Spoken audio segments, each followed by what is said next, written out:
കോഴിക്കോട് കുറ്റ്യാടി റൂട്ടിലെ സ്വകാര്യ ബസ്സുകളുടെ അമിത വേഗതയ്ക്കെതിരെ പേരാമ്പ്രയിൽ യുവജന സംഘടനകളുടെ പ്രതിഷേധം. യുഡിവൈഎഫ്, ഡിവൈഎഫ്ഐ പ്രവർത്തകരാണ് പ്രതിഷേധം സംഘടിപ്പിച്ചത്. യുഡിവൈഎഫ് പ്രവർത്തകർ റോഡ് ഉപരോധിച്ചു. പ്രതിഷേധം മുന്നിൽ കണ്ട് കോഴിക്കോട് കുറ്റ്യാടി റൂട്ടിലോടുന്ന സ്വകാര്യ ബസ്സുകൾ ഇന്ന് സർവീസ് നടത്തിയില്ല.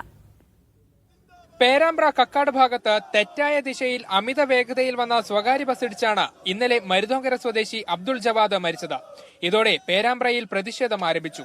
ഈ റൂട്ടിൽ സർവീസ് നടത്തുന്ന സ്വകാര്യ കോഴിക്കോട് കുറ്റ്യാടി ബസ്സുകൾ തടയുമെന്ന് യുവജന സംഘടനകൾ പ്രഖ്യാപിച്ചു.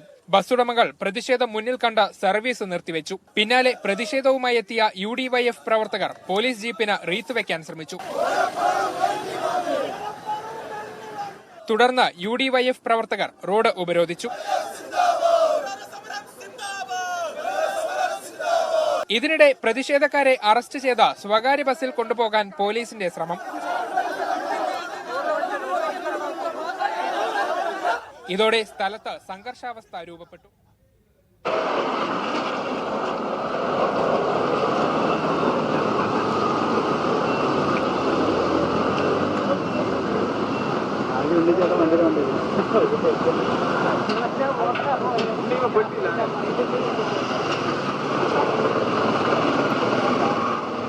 ഗവർണറെ കാണാനായി മുഖ്യമന്ത്രി പിണറായി വിജയൻ രാജ്ഭവനിലേക്ക് എത്തുന്നതിന്റെ ദൃശ്യങ്ങളാണ്